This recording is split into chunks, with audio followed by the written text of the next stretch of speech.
எனது அன்பு நேயர்களே வணக்கம். கன்னிராசி அன்பர்களே, உங்களுடைய ராசி கன்னி, லக்னம் எதுவானாலும் இந்த பலன் பொருந்தி வரும்படியாக கோச்சார கிரகங்கள் தரக்கூடிய அனுகூலங்களை பற்றி அல்லது அனுகூலமற்ற நிலையிலும் எப்படி அனுகூலமாக அதை ஏற்றுக்கொள்ளலாம் என்பதை பற்றிய பதிவு இது. ஜூன் 2024 குரோதி ஆண்டு வைகாசி மற்றும் ஆனி மாதங்களிலே இந்த ஜூன் 2024 என்பது அமையும். மாதம் துவங்கும் போது 9ஆம் இடத்திலே இருக்கக்கூடிய அற்புதமான ஒரு கிரக நிலை நிச்சயமாக உங்களுக்கு அற்புத அதிர்ஷ்டத்தையும் யோகங்களையும் தருகிறது. இது நாள் வரை அல்லது இந்த மாதம் வரை இதற்கு முன்பு இருந்த மாதங்களை விட இது சிறப்பான சிக்கலை தீர்க்கக்கூடிய மாதமாக இருக்கும். எதிரிகள் கண்டு நடுங்கக்கூடிய அளவிற்கு உங்களுடைய செயல்பாடும் துணிச்சலும் வீரமும் உங்களுடைய செல்வ வளமும் வளர்ச்சியும் நிச்சயம் அமையக்கூடிய ஒரு அற்புத மாதமாக இது அமையப் போகிறது. இந்த மாதத்தில் உத்திரம் 2, 3, 4 பாதங்கள், ஹஸ்தம் 1 முதல் 4 பாதங்கள், சித்திரை 1, 2 பாதங்களிலே பிறந்திருக்கக்கூடிய அவர்கள்தான் கன்னிராசி மண்டலத்திற்குள் அடங்குவார்கள். ராசியில் கேது. இந்த ராசியில் கேது என்றாலே 7ஆம் இடத்துல ராகு இருப்பார்.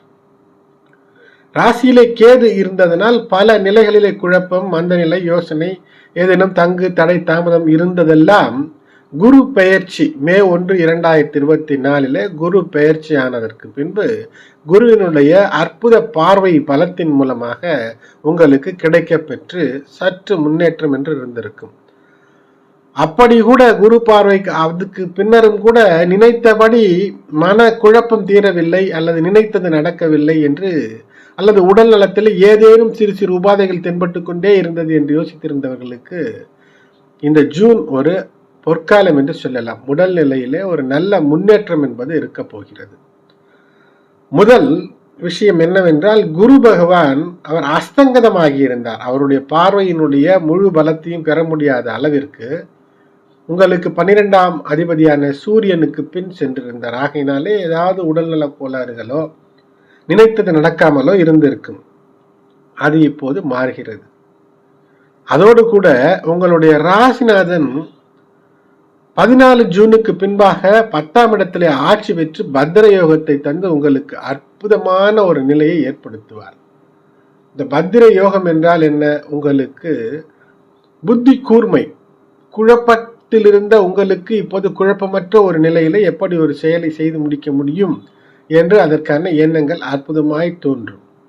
இதன் காரணமாக உங்களுக்கு வீடு, வாகன வசதிகள் இவற்றிலே ஏதேனும் குறைபாடு இருந்தால் அவற்றை நீக்கி அதை சரி செய்து கொள்வதற்கு, சீர் செய்து கொள்வதற்கு அற்புதமான ஒரு நிலை என்பது ஏற்படும். கடந்த மாத பிரச்சனைகள் நீங்கும். பாசிட்டிவ் திங்கிங், எதையுமே முடித்து விடலாம் என்று மனதிலே இப்போது உற்சாகமும் தெம்பும் பிறக்கும். பாக்கியங்கள் கை கொடுக்கும்.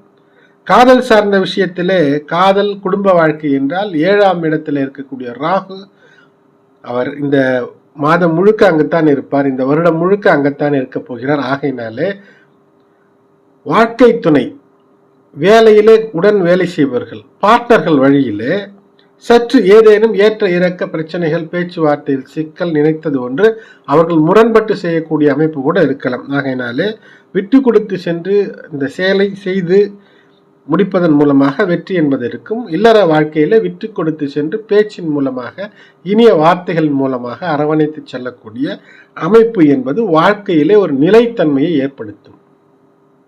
புத்தி கூர்மையாக செயல்படுவது, எந்த சிக்கலையும் அந்த புத்தி கூர்மை யோசித்த விஷயத்திலே தீர்த்து கொள்வது, அதனோடு பொறுமை காப்பது என்பது கன்னிராசி என்பவர்களுக்கு உள்ளான குலம். ஆகையினால இதை பயன்படுத்தும் போது நிச்சயமாக எல்லா காரியங்களிலும் வெற்றி, அனுகூலம் என்பது நிச்சயமாக இருக்கும். முக்கிய நபர்கள், குடும்பத்தார், உறவினர்களுடைய உதவி என்பது கிடைக்கும். உங்களுடைய குழந்தைகள் உங்களுக்கு தன வருவாய் அவர்களுக்கு உயர்வதை பார்த்து உங்களுக்கு நிச்சயம் மனதிலே சந்தோஷம் என்பது இருக்கும். வியாபாரத்தில் இருக்கிறீர்கள் என்றால் வாடிக்கையாளர்களை அனுசரித்து செல்ல வேண்டிய மாதமாக இந்த மாதம் இருக்கும். ஒரு வேலையிலே இருக்கிறீர்கள் என்றால் அங்கு உங்களுடைய அதிகாரிகள், மேலதிகாரிகள் அவர்கள் என்ன சொல்கிறார்கள் என்று உற்று நோக்கி அதில் சரி, சட்டப்படி சரிதான் என்றால் அதை செய்வது சிறப்பாக இருக்கும். நிதி ஆதாரங்கள் மேற்படும். நிதி ஆதாரங்களிலே மிகப்பெரிய தனலாபம் கிடைக்குமா என்று யோசித்தால் கிடைப்பதற்கு வழியை இந்த மாதம் ஏற்படுத்தி கொள்ளலாம். ஏனென்றால் 9ஆம் இடத்திலிருந்து 10ஆம் இடத்திற்கு உங்களுடைய ராசிநாதன் புதன் சூரியனோடு இணைந்து செல்லும் போது தொழில், வியாபாரம் அல்லது ஜீவனம், உங்கள் வாழ்க்கைக்கு தேவையான பணபர விஷயங்களை எப்படி அமைத்துக் கொள்வது, கட்டமைத்துக் கொள்வது என்ற புதிய யுக்திகள் தோன்றும். அதன் மூலமாக சாதுரியமாக சிந்தித்து செயல்பட்டு வெற்றி பெறலாம்.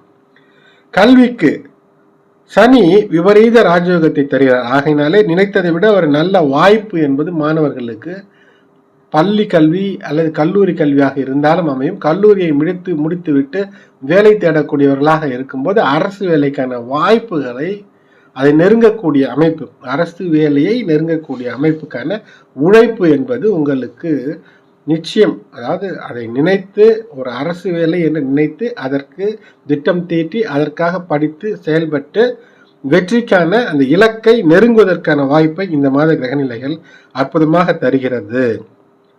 சரி, கரியர் எப்படி இருக்கும் என்றால் நிச்சயமாக அதனுடைய முன்னேற்றம் இருக்கும். அதன் காரணமாக சந்தோஷம் என்பது இருக்கும்.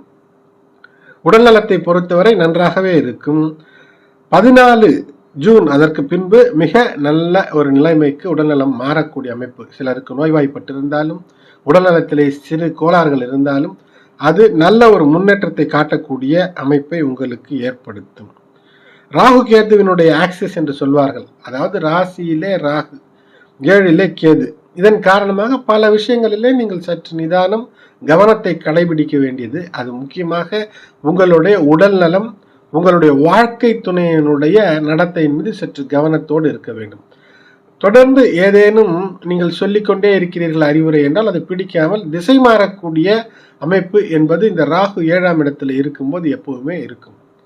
எதையும் செய்து முடிக்கக்கூடிய சாமர்த்தியம் உங்களுக்கு இப்போது உண்டாகும். தைரியமாக துணிச்சலாக செயல்பட்டு வெற்றி என்பது பெறுவீர்கள்.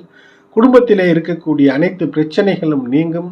குறிப்பாக உத்திரம் 2-3 பாதங்களில் பிறந்திருப்பவர்களுக்கு உங்களுக்கு அனுகூலம் காதல் வழியாக, குடும்ப உறவுகள் வழியாக, பிள்ளைகளுடைய அவர்களுடைய மேம்பாட்டிற்காக கல்வி செலவு அல்லது அவர்கள் திருமண செலவு என்று ஏதேனும் கூடுதல் செலவு, கூடுதல் உழைப்பின் மூலமாக, உழைப்பு செலவு என்று இருந்தாலும் மன நிம்மதி என்பது, மன திருப்தி என்பது உங்களுக்கு இருக்கக்கூடிய அமைப்பு என்பது இருக்கும். ஹஸ்த நட்சத்திரத்து அன்பர்களுக்கும் கூட இந்த மாதத்திலே பண வரவு என்பது கூடுவதற்கு, அதேபோல் குழந்தைகளுடைய கல்வி செலவு என்று அலைச்சல் என்று இருந்தாலும் கூட திருப்தி என்பது இருக்கும். சித்திரை 1-2 பாதங்களிலே இருப்பவர்களுக்கு உங்களுக்கு பேச்சிலே ஒரு இனிமையை மட்டும் ஏற்படுத்தி கொண்டால் உங்களுடைய அற்புதம் எப்படி இருக்கும் என்றால் உடல் ஆரோக்கியத்திலே மிகப்பெரிய அற்புதம். நினைத்த காரியத்திலே தடைகள் எல்லாம் தகர்த்தெறிந்து லாபத்தை நோக்கிய பயணம் என்று இருக்கும்.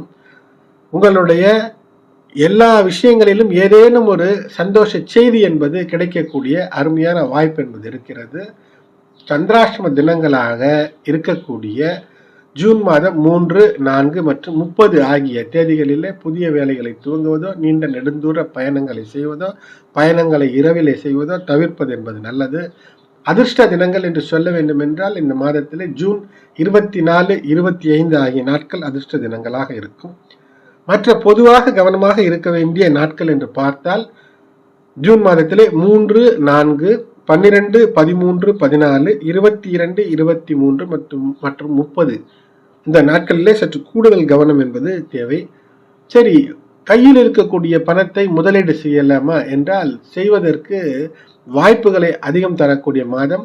நிலம் வாங்கி வைக்க வேண்டும் என்று நினைக்கிறீர்கள், வீடு வாங்கி வைக்க வேண்டும் என்று நினைக்கிறீர்கள் என்றால் நிச்சயமாக நல்ல ஆலோசனையின் பெயரில் பத்திரங்களை சரியாக சரிபார்த்து வாங்கும்போது நிச்சயமாக இப்போது வாங்கி இந்த மாதத்திலே வாங்கி வைக்கக்கூடிய சொத்து பிற்காலத்திலே நீங்கள் 100 மடங்காக அதை விற்கக்கூடிய ஒரு அமைப்பு நிச்சயமாக வரக்கூடியதாக இருக்கும். எனது அன்பு நேயர்களே, கன்னிராசி அன்பர்களே, இந்த பதிவு பிடித்திருந்தால் லைக் செய்யுங்கள். இதுவரை சப்ஸ்கிரைப் செய்யாத அன்பர்கள் சப்ஸ்கிரைப் செய்யுங்கள் மற்றும் உங்களுடைய உற்றார் உறவினர் நண்பர்களுக்கும் இந்த பதிவை ஷேர் செய்யுங்கள். நன்றி.